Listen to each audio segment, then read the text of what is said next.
We are live from the kitchen table in Shelby Township, Michigan for On the Button. I'm Brandon Ponke. He's Ben Moffitt. What's up, motherfuckers? Nice pause. And we have the producer, Sam Moffitt, over here. How's it going? Hey? Shut the fuck up. So Sam takes care of all of our uploading stuff. We just hit record and do our thing, and Sam's taking care of the tech stuff because he's a nerd. So thank you, True. Sam. Well, yeah, sure. I'm regretting this already. He's very talkative, if you couldn't tell already. We're going to do a little review of UFC 209, Woodley vs. Thompson 2. Yeah, it was If you snoozer of a main event, but if you get past the fact that we lost Khabib Tony and that the main event was awful, the rest of the card was pretty great. yeah, it was definitely an exciting card to watch. I still think that Mark Hunt and Overeem should have been the co-main. Well, because what ended up they becoming... went with Venata Tamir, yeah. which got fight of the night for some reason. Remember when we said, Tony, maybe you're getting behind Venata too much? Yeah. Well... But let's not get too ahead of ourselves. Ourselves? Let's start with the Morales Sucumfath. Suck 'em fat. Suck on fat. He almost did. Sucker and succotash. So after it was kind of just a boring, but it wasn't the main event, but just kind of a stayed standing most of the time. Morales just kind of outstruck him. That's all there was to it. I called that it was going to be 220 or all 29-28, but split decision, and that's exactly what it was. That was the only time I sounded smart on the night, so that's good. Unfortunately, I didn't get to watch it, but it played out exactly as I thought it was going to. Yeah, I still think they gave him the Suck 'em fat the second round. One of the judges, I don't think he deserved it. Yeah, I mean he didn't deserve the second round. Oh yeah, Morales won both. Right when it happened, I know you and I were talking about it and said I could see if they give him the round, but I think it was Morales, but that's what ended up happening. And then we had the fireworks of Pedro and Craig. I also didn't see it. We all got this one wrong. Yeah, I had Craig. I thought he would be a better striker. Yeah, did we? I mostly thought he'd be better in the clinch, which is where I thought it would go for early on, as Pedro would try to work for takedowns. Because in Craig's last fight, he spent most of the time defending the takedown in the clinch and lighting him up with knees and elbows. So, beautiful sound. But, this was the other thing we thought might have happened, because Pedro has been known to finish fights early. Yeah, I believe he's never left the first round in his professional career. I think you are correct, sir. And indubitably. But what you mentioned about Craig and solidified why I thought Craig was... He kind of very naturally just pulled guard when he got hurt against Da Silva and submitted him so quick. He was just setting up submissions left and right, and he was just waiting for him to slip up. Yeah, I think Pedro which we thought might have happened. Yeah, that was too bad. Yeah. But oh well. Good job for Pedro. Yeah. Then we B-Dubs, because that's where we watch him, did not change to Fox Sports 1 until halfway through the second round of Godbeer vs. Spitz. How dare they? How dare they? But I got spiky-haired manager dude to come over, and we got him to do it. And, boy, it was not halfway through the second round, and Godbeer and Spitz were so tired. They looked like two drunk guys trying to fight it out over a piece of meat. It was true. It was true. I think that was right before I showed up. Mm-hmm. No. Maybe a fight more. Yeah, a fight more before I showed up, but... She should have spit. I mean, I was back and forth with this fight, but when I went back after our last podcast and watched some of Spitz's older fights, I didn't think he pushed the pace enough and throw very much. So I thought it was very possible that Godbeer would outwork him on the feet. And Spitz isn't good enough of a wrestler to control him on the ground. Yeah, that's about where I was at too, because I was unimpressed with Godbeer. Once Godbeer was on his back with his last fight, it was like very clear that he wasn't very good at trying to get back up. Yeah, I think Leddit was just a step above him. Yeah, that's Justin Leddit.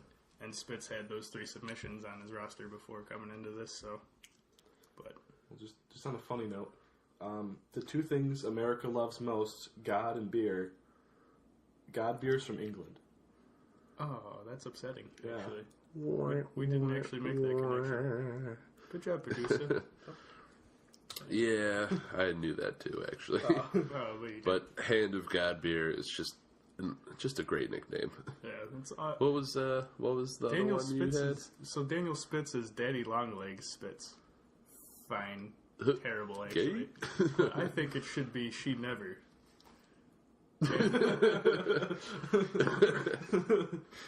Daniel, gold. She Never Spitz. But he's going to have to really improve in his next fight if he wants to stick around in the Or UFC. improve his nickname. Honestly, you can lose 8 straight fights and stay if your nickname is She Never Spits. Well, what's Josh Berkman's nickname? It might be funny. Since he lost Oh, 8 out of 9. yeah. Good But point. That's the future. We'll talk about that Yeah. later. We'll talk about Josh. About Alcantara and Sanders. so disappointed. Finish of the night pick Yeah, if by the UFC. Yeah. If you guys would have watched that, Sanders was just dominating in that first round. For 2 minutes straight, just had him down towards the cage, just beating him in the face. Which is what I thought would have happened, is Sanders would outwork him on the feet and close the distance well. It was They'll sad. like him as a striker, especially at bantamweight here, where he knocked out Blanco at featherweight. Yeah, it was sad because But- Sanders, it was going exactly how we said it was going to against Alcantara. Let's not forget that before, I think he punched himself out at the end of round 1. Yeah. Total strikes in this fight, 27 for Alcantara, 134 Yep. for Sanders. And then I think he was just so tired that he tried to float. Alcantara just grabbed the knee, and he just didn't have it in him to defend it, and the knee bar ended it. Yeah. Was that the only submission of the night? No. Cavillo.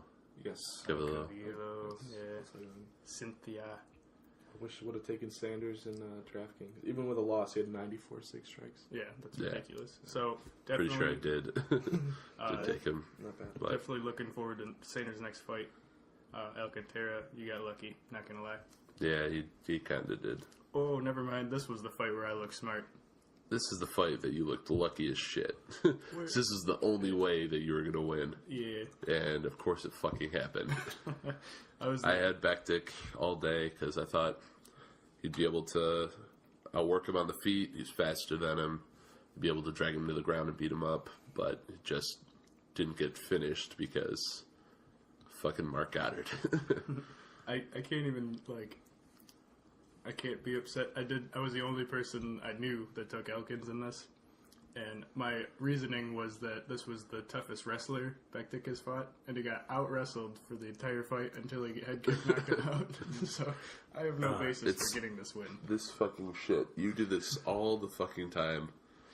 Every goddamn time you take like a giant underdog, then it's like, oh yeah, he has barely any chance of winning unless like these 2 scenarios happen.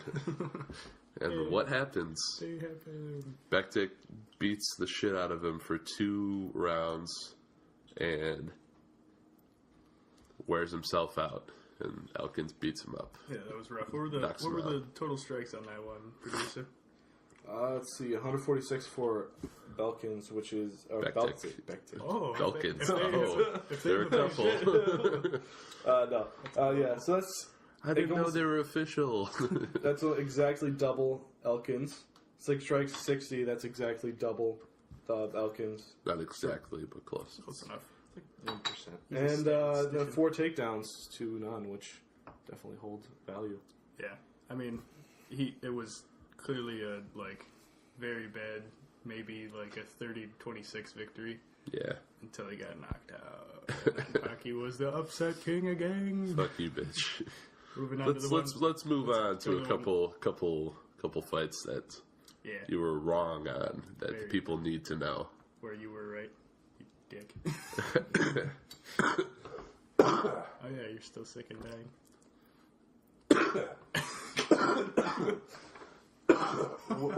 And in our next fight, Anyway, Will I always be sick and dying? probably. The over-under is another 2 weeks. Make your bets. Wait, being sick or dead? Yes. Yes. so yeah, Tibura, Henrique. Yep, the first heavyweight fight of the night. Exactly how I thought it would play out.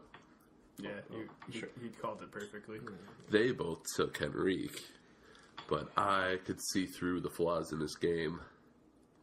Even though he's still he's a young, talented heavyweight. Great wrestler, very strong, surprisingly good cardio for a guy that big and explosive. But Tibura was just more experienced. He played it smarter. He outworked him on the feet, as I thought he would.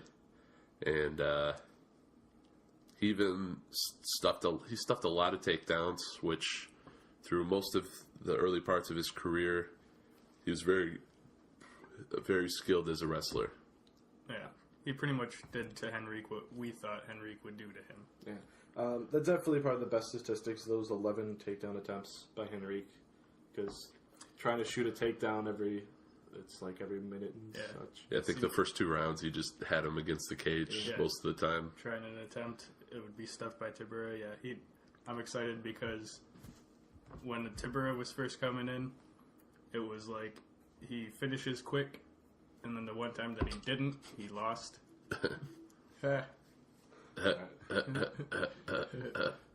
Quick sex jokes. Spits. Dad spits. Anyway, but yeah, Tibura, I think, is adjusting to the cardio game, his takedown defense, and I'm excited. And you called it. Good job. Can't wait for his next fight. Moving on to the big ranked number 3 and number 8 heavyweights. What happened there? I'll just shake my fists in victory. This was my favorite fight of the night. Oh, yeah. This is my favorite. It kept your attention from start to end because it could end at any moment. Yeah, no, that's a good point. And it was far from one-sided. I mean, it was Overeem probably through 1 and 2. Yeah, it was like through the first couple, and then early in the third, Hunt landed that elbow on the first hard shot that he landed, shook Overeem up. Yeah, well, even through the first 2 rounds, there'd be those big right hands. They'd hit his shoulder or something, but that danger kept you so interested that it made it interesting. And I mean, Overeem is also one of the hardest strikers in the UFC, period. Yeah, we'll because Hunt has been one of the, almost unanimously considered the hardest hitter in the heavyweight division, but Overeem is up there. Yeah, when you have the most walk-off knockouts of anyone ever in the UFC, it's hard to argue, but yeah, I'll take you back to episode 8 where you said Overeem will knock out Mark Hunt, and I said you're an idiot. Mark Hunt's never been knocked out, never.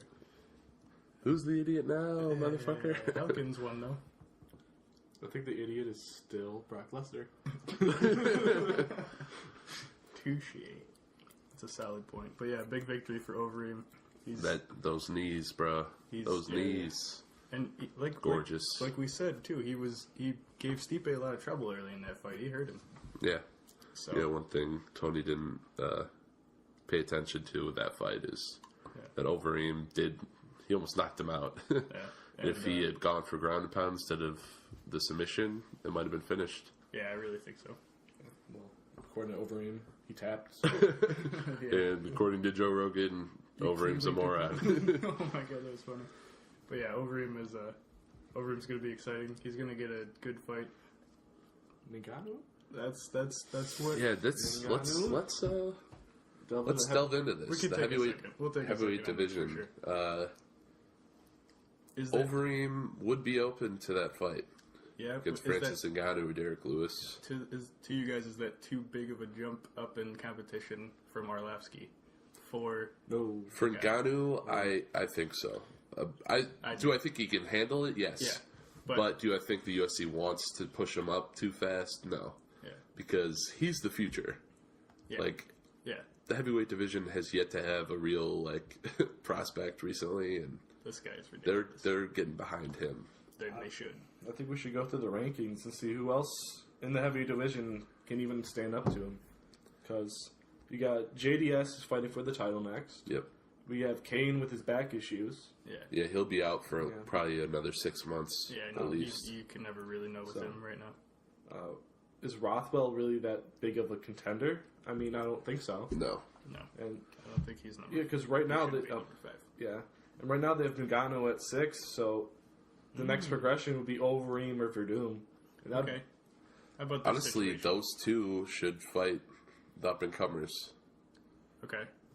What do you think of the Lewis and Ngannou fight? Number 6 and number 7. I think that would be a great fight, but I don't think the UFC wants to do that. Is it because they don't want to stop either of those guys from climbing? Exactly. They want to clear out some of the dust atop the heavyweight division. So you maybe give Ngannou to Overeem, and then Lewis and Verdum. I was going to say, did Verdum take a fight yet? No. There you go. He's yet to take a fight. That would be great. Cheers, motherfuckers. We called that one. I still don't think I don't think Derek Lewis is as good as Ngannou. They should definitely make him that jump to Verdum, and then Overeem. He's coming off a win against Hunt. He just came off that title loss.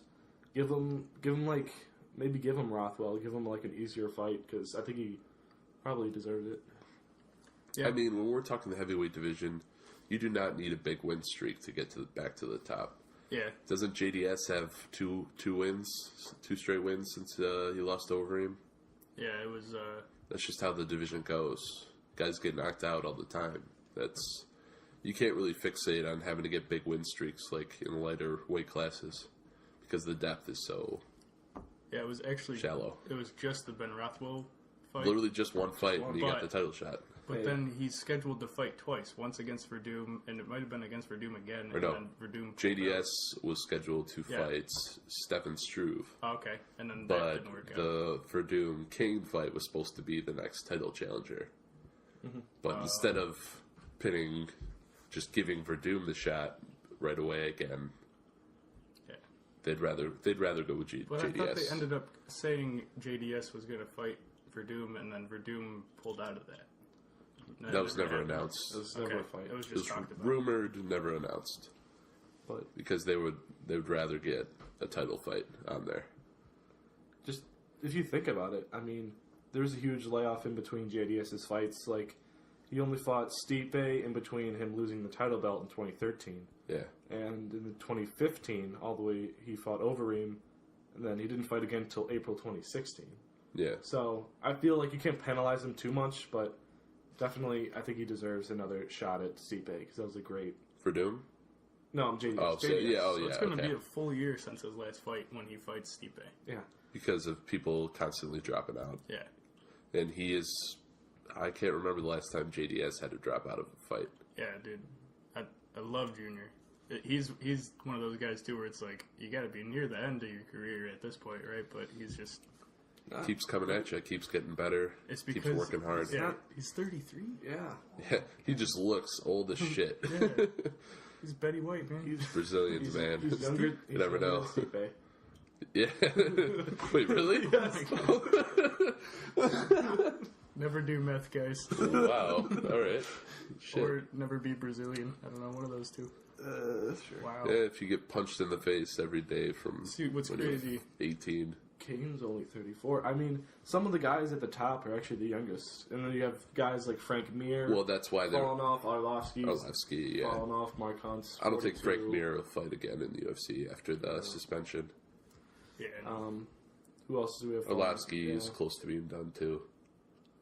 Yeah, they'll give him like a... But it wasn't as much. My point wasn't as much about youth because I think Ngannou and Lewis are both like 30 or 31. But it's more about infusing new talent, exciting talent, knockout guys. What throws it out, what makes it feel like a Junior Dos Santos would be so much older is because he was there in the Pride days. Yeah, he's it been feels like so he's long been in ago. it a long time. But it's not 15 years ago. And his debut knocked out Verdum. Yeah, so it's crazy time. That's why it was rumored, because Verdum was talking shit about Junior and trying to call him out, trying to set that fight up. Okay. I think that's why you never thought announced. that. Yeah, It was never announced, though, officially. fair enough. I just think Ngannou's on another level from every one of these guys, and it's terrifying. He's to a watch. physical specimen. Yeah. A homeless, And it's homeless very- man turned a physical specimen. And he has an instinct for it, too. Yeah. So, we're in love with Ngannou if you didn't know already. Well, if you know anyone that's not, you should probably question their ability to make decisions. But the moral of the story is we're very interested to see what happens at the top of the heavyweight division in the next few months. And has it been a while since we've been this excited for the heavyweight division?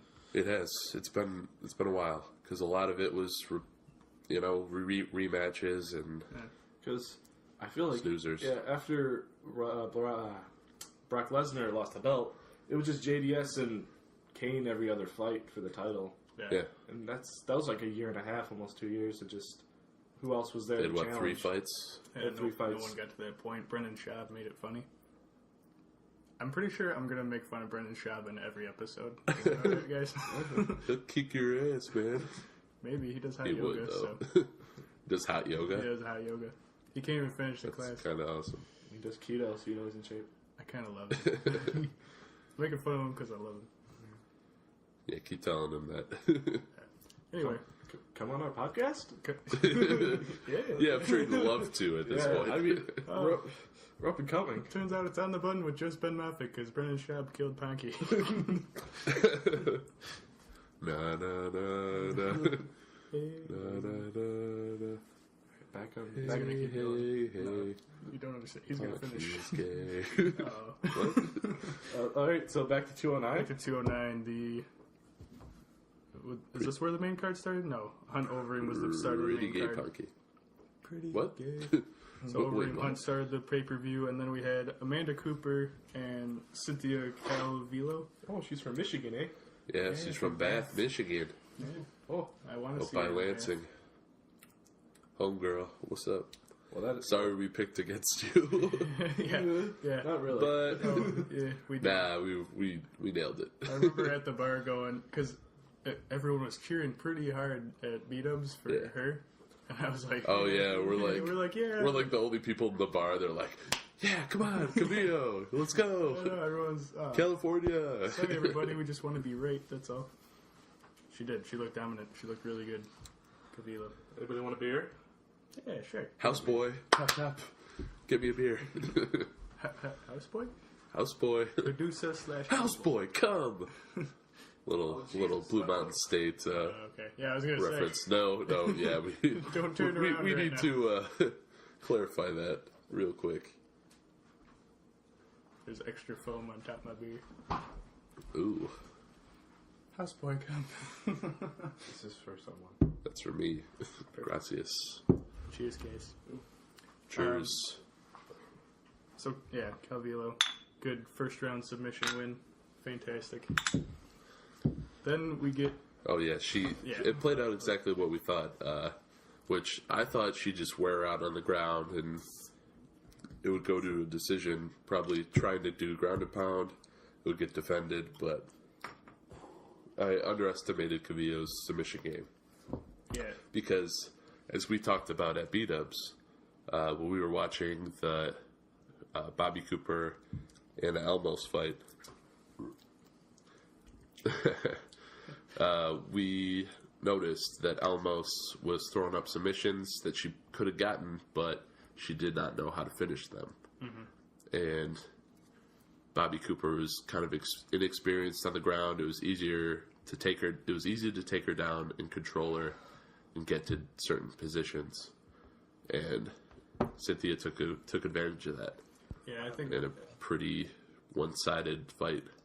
I think a big issue. So Cooper being 2-time Golden Glove boxing champ, when you're just a little straw weight, it's not.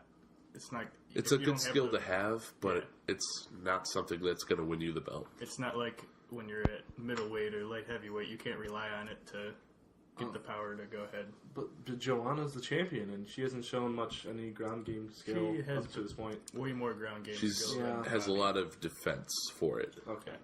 whereas Cooper cannot defend the takedown. Joanna is a very, very... She's the most skilled striker, one of the fastest punchers, Yeah. and she has good takedown defense. I think there's something to be said about length on the ground. If you can kind of get away with not being as skilled as somebody when your arms and legs are as long as Joanna. And it's easier to threaten submissions and create distance for yourself. If you can throw up, Defense triangle strikes or something way quicker than somebody else. Even when, because, again, she's facing short straw weights, if they get into full guard, she's back here, they're up there, and she can defend those arms and throw elbows and whatnot from the bottom like John Jones does. Yeah, height itself is good, too. But Carolina Koval, I can't even say her last name, but Carolina, her last title defense was almost as tall as her lengthwise. And I bet a lot of people think that's why that fight bode the most trouble for Joanna. Oh, yeah. Because which it's going to be very different with... Well, mostly because Joanna had already fought Gadea, and now she's fighting... Gadea and Esparza, and then now she's fighting Andrade. Yeah. A lot of short chicks in this division. That's true. Yeah, that was one of her biggest assets, is being taller than most people and being able to outpoint them with her reach. She uses her reach better than most fighters in the UFC. So good. First round submission. I think the reason they gave it to Alcantara is because it was such a comeback victory where they gave him the submission of the night bonus. So, but Calvia, we'll see how she can do against her next opponent. It's good to see. I think the UFC got behind the comeback with this fight card when it came to bonuses. Mm-hmm. That's for sure. Whereas Overeem had the more devastating knockout, but the comeback story is something special. Just like Kim Kardashian. She got some cum on her back. Jesus Christ. Chris Pratt, I didn't know you were here. She's gonna credit that to the blooper reel on Parks and Recreation. Get the fuck out. I thought it was about to be like an emotional story about how she came back from turmoil, and then she was like, "Come on her back." It's like, yeah. How about the fight where I basically bet our entire knowledge of UFC on this single fight, where we were the only ones that took Kelly to beat Rashad? Hell yeah, we did. We won it by split decision. But we that won was it. Bullshit. It should not have been. It should have been unanimous. Very one-sided. I picked it 230-27, 129-28, but everybody gave him was it the first round? Yeah. Yeah. And one of them gave him the second round. It was where his speed advantage was most notable, and then by the second round he knew it was he just couldn't find it. You could see it in his eyes. He's like, I don't think I'm where I was. I don't think I'm near where I was now. And this is Dan Kelly. Fuck. Yeah.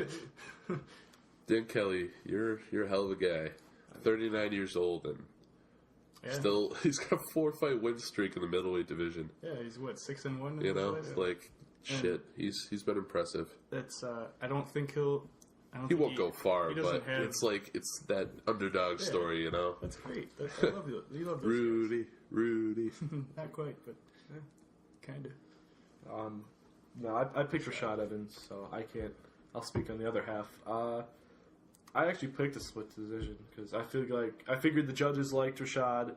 Usually that kind of goes with UFC legends.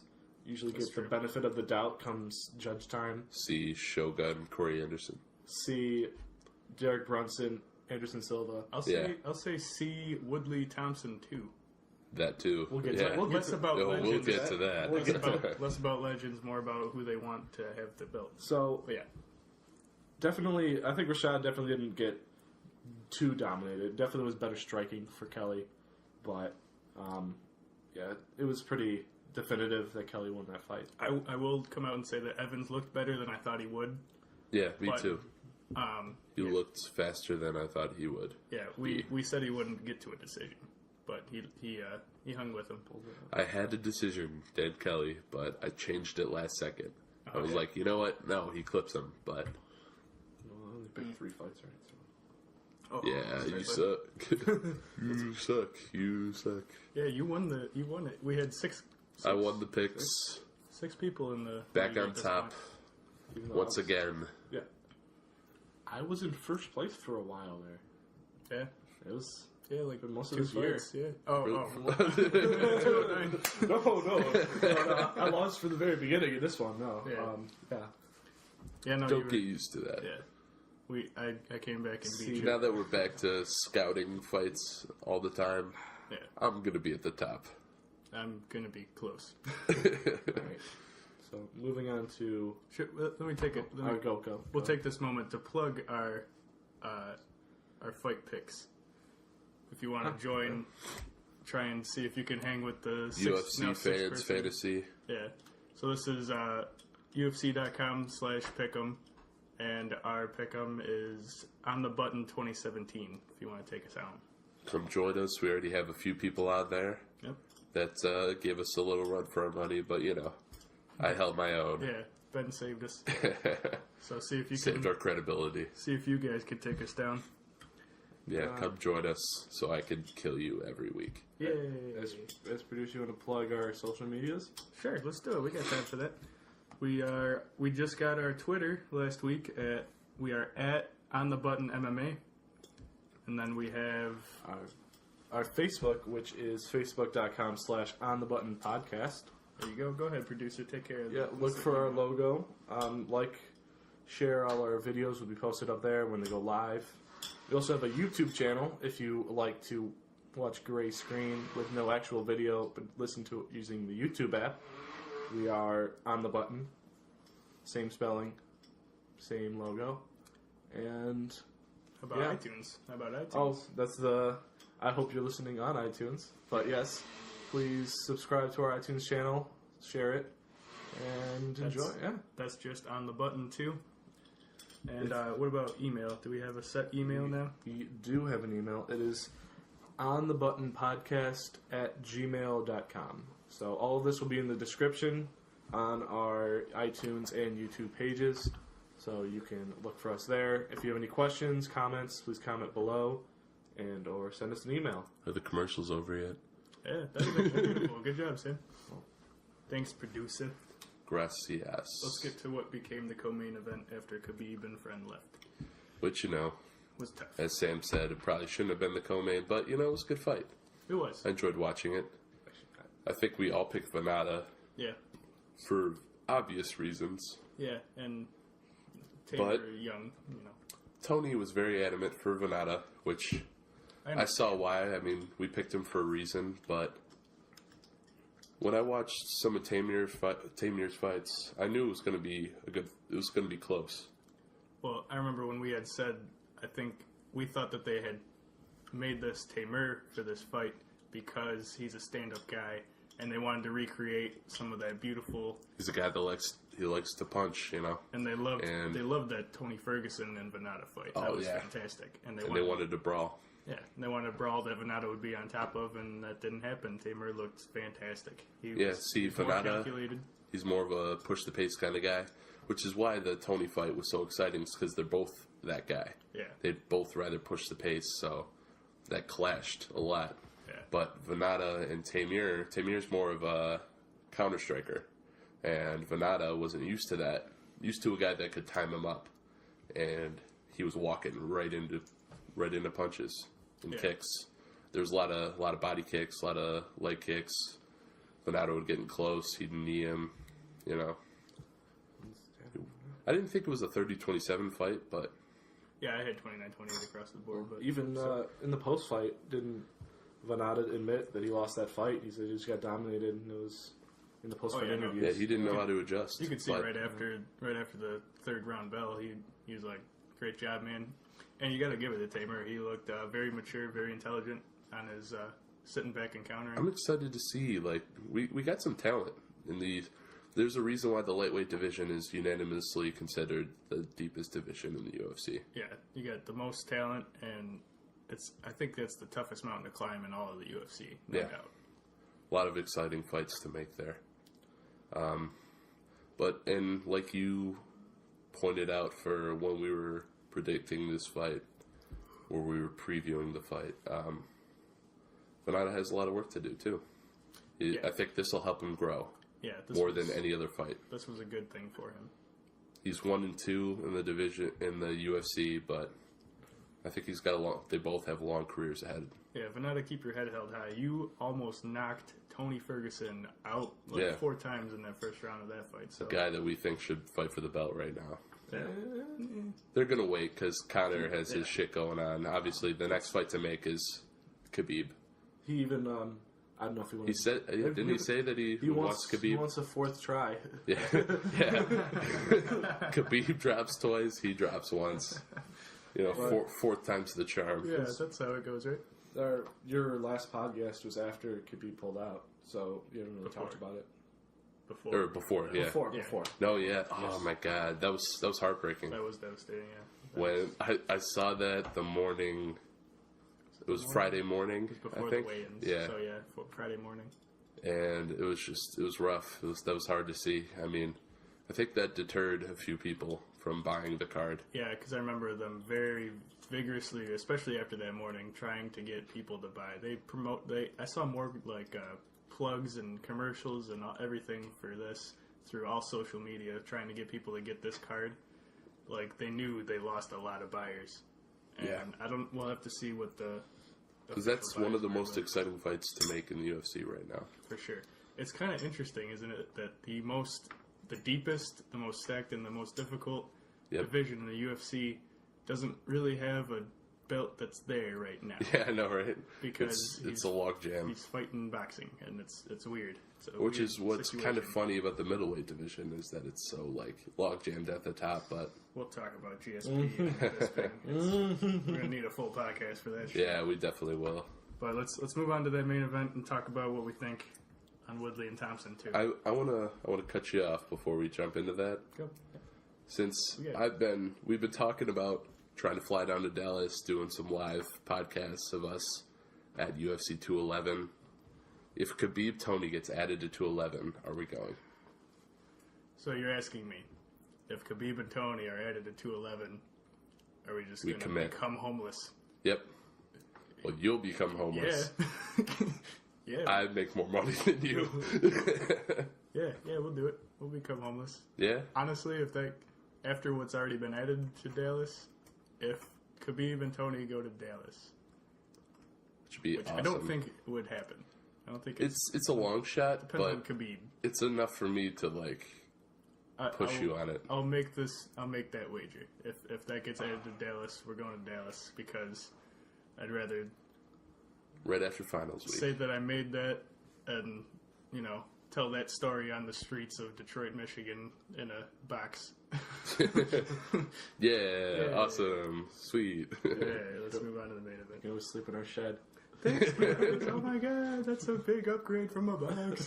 You'll become the ghost in the basement. Yeah, I'll be like, oh, what's that sound? Mom, there's always sounds in here. It's just a pocket ghost. We just give you a white sheet to walk around downstairs. You'd be like, oh my god, you guys won't believe what I just saw. Anyway. You won't believe what I just saw. Hey, Bruce Buffer's got his own podcast. Hey. No. Yeah, that's why I know, Chris. That's why I know. I'm surprised we don't make more Family Guy references. That's pretty much we should. I feel like 80% of our dialogue in normal life is Family Guy references. Yeah, I'd say a good 70%. And that's not a joke. Shout out to Seth MacFarlane. You want to come on a podcast? Yeah, for sure. We're not following Seth MacFarlane, man. I am. I'm sure you are. Did you guys watch Snoop Dogg reacting to? Oh my! I did. I watched. It was Snoop Dogg and Woodley. Yeah. Oh my god, that was so funny. Yeah, it was great. Snoop Dogg fight companion. It's gonna be a thing. Yeah, Joe Rogan was trying to play. Yeah, that was fucking hilarious. Good stuff. So we got the perfect amount of time to jump into this main event. What do you guys think? Initial thoughts? We were a little drunk, a lot of beers and Irish car bombs. You guys were drunk. We were there, but you were also there for 2 hours more than I was. Yeah. But I was so excited for that though. Yeah, I think we really talked up that fight in a good way too. But we could see it going this way. There's definitely something to be said, and Tony mentioned it. Dana White always says, "Never leave it to the judges," and that's. I hate that he says that though.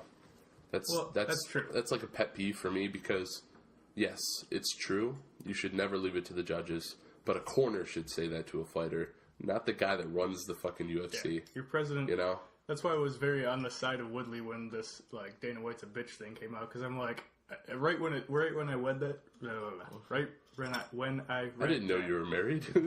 right when I read to Dana White, I fucking went. No, you and bald guys, I'll never get it. right when he said it, it was like, John, there's not a bit of what Woodley said that's wrong. Yeah. Dana White is the biggest fucking bitch about this stuff. Like, because it was not long after the plane ride home. All the respect to Dana White. Yeah, come on the podcast. Tell me why you're not a bitch on the podcast. Oh my god, that would be fireworks. I'll be on the, you could sit by Ben. He's bigger and on the other side of the table. But I want to understand why it's, how many pay-per-views in a row has Dana White been just looked pissed off and disappointed? More than I can remember. Probably not. After 205 was his probably happiest. Oh yeah, That's 205 was ecstatic. I'd say 205 is the greatest pay-per-view they've ever done. Oh, and even 206. 206. 206. Because it was a shitty card after all the dropouts. Like, on paper. Yeah, on paper, it was a shitty card. For sure. And then everybody delivered. Yeah, that's true. That's why he pushed it so much after the fact. And I get it for 208. Was and the 207 is where it started to go down for him because Ronda losing was like, especially in devastating fashion. Put a lot behind And Ronda. they got behind Dominic Cruz, rigging the fight against TJ Dillashaw. Yeah, allegedly. Not even. Not Yeah, even. it was, When every replay, he's my champion. every single replay after the fight. By the way, I just saw on Twitter there's a picture from the new Ultimate Fighter with Cody Garbrandt choking TJ Dillashaw with his hand. I was like, oh shit. Guess I gotta watch this season. Yeah, maybe. Shit's kinky. No. This is why no, Sam. You know what was kinky was This is why we're only gonna have you on every so often. Cejudo and Benavidez. I used to fuck guys like you in high school. I used to fuck guys like you in high school. I always knew you were fake. Yeah, that was intimate. They were inches away from each other's faces too when they said that. Oh my god. That's all Benavidez. And Mighty Mouse is like sitting sitting ringside with in sweatpants. Like, Jesus Christ. you telling me I have to fight one of these assholes? You know what? Give me no. Tim Elliott instead. That'd be fine. Yeah, and you know what? I'll take Wilson Reyes. I don't want to roll around with either of these guys. I don't want to risk it. Yeah. That's not a cup. That's a boner.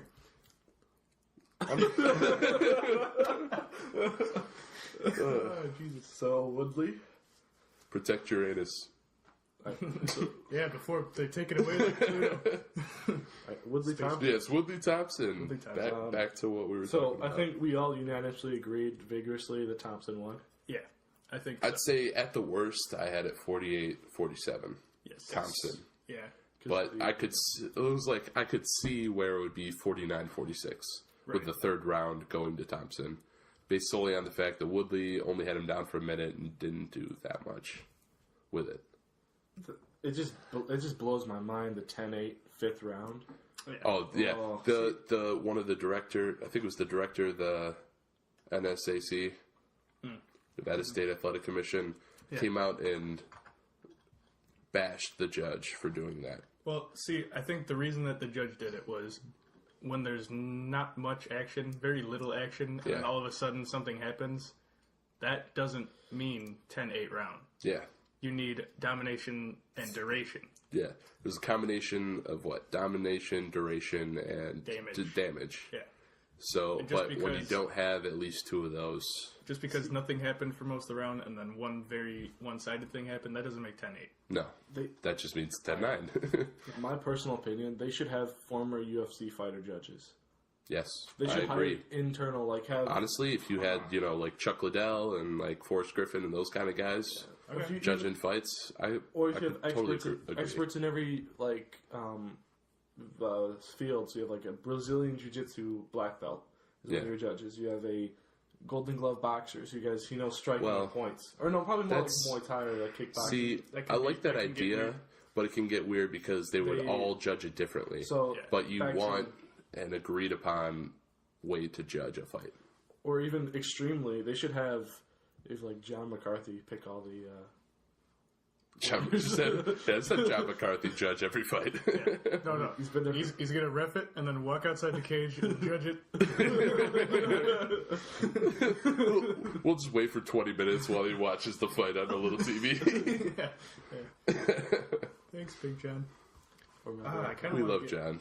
I want to get deeper in this because I just got an idea, but Let's save that idea we'll save for the idea to open up for this next our podcast, which is happening in about 5 So minutes. this is episode 10. We made it 10. We made it 10, Ben.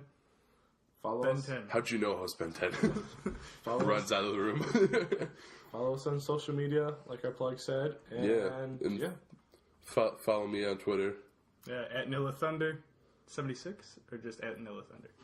Yeah, I think it's 76 now. It used to be 62, but I had to delete my account because I was bashing the kids that I coached on Twitter. I was tearing them up.